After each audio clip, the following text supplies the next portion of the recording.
Now, customers today are increasingly empowered, informed and demanding. The best customer experience can make the difference between purchase and loyalty. And in an ever more competitive marketplace, it's essential that companies get it right.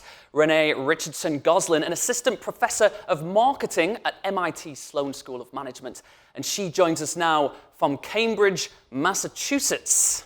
Renée, a great day. Have a good day. It's great to see you. But look, let's start by exploring what makes for good customer experience. Everybody talks about it, but not everybody gets it. Is it simply a question of the whole thing being frictionless? I think that's part of it, but that's not enough. And think about customer experience this way. What's easy to replicate and what's difficult to replicate? What's easy to replicate is to make things more efficient. It's easy to adopt different technologies and catch up in that regard. What's more difficult to replicate is to make people feel like they're special, like their experience was personal, and like they have agency over their lives, which frankly is in short supply in times like these we are in today. This sounds like an obvious question perhaps, but what do customers get from good customer experience? They get value in a number of dimensions. Now, part of it can be economic value, saving money and saving time, frictionless, as you mentioned, but more importantly are other forms of value, connecting with other people, social capital, for instance.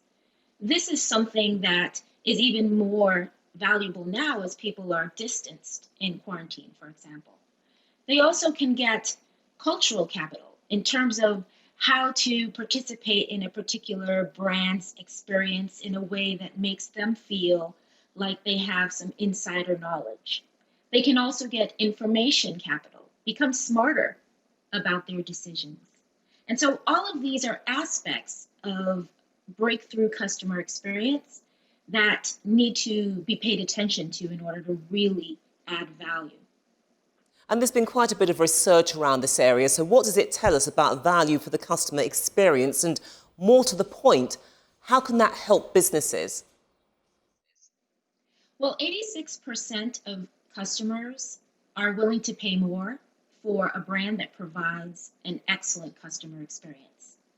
And amongst those brands that have been able to really differentiate in terms of customer experience, they've been able to have profitability that's 80% higher than their competitors.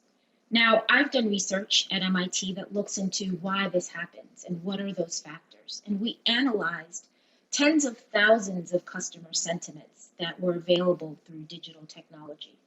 And what we find is that many companies are focusing more on giving economic value, money off, and focusing on making things easy to access.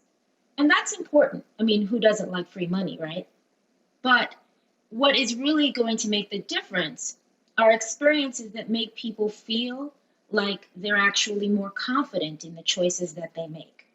And so financial services firms that, for instance, provide customers value in terms of helping them be wiser in their choices and helping them avoid perils of the variety of temptations that are out there, are providing an experience that's harder to replicate and more valuable to customers.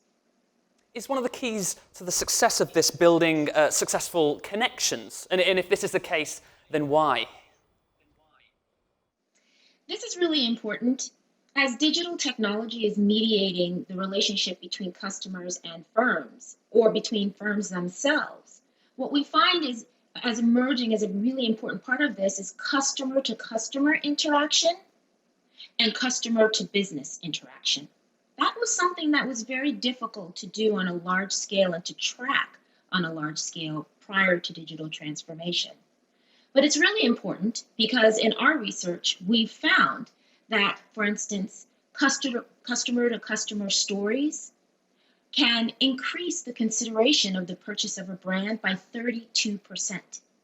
Now, this is exciting because that means your customers, if you really satisfy them, can actually work for you. But that also means that it can be a little alarming because the control is not completely in the hands of the firm. This makes it even more important then that we provide authentic and valuable customer experiences because customers are listening to one another. But Renée, given that, what are the risks that companies run if they don't invest in the customer experience? Well, these risks include being laggards in terms of the adoption and the improvement of technologies for customers. This includes having poor data. And when we talk about models, we say garbage in, garbage out. If you're not paying close enough attention to your customers and their experiences, your data will be poor in quality. And therefore, your models, your predictions will be poorer as well. So you really run the risk of breaking down the communication with the customer and losing track of the ever-evolving needs that are likely to happen as things rapidly change in the environment. Okay, Renée, thank you so much for that. Thank you so much. That is all the time we have. That's Renée Richardson Gosline, an assistant professor of marketing at MIT Sloan School of Management.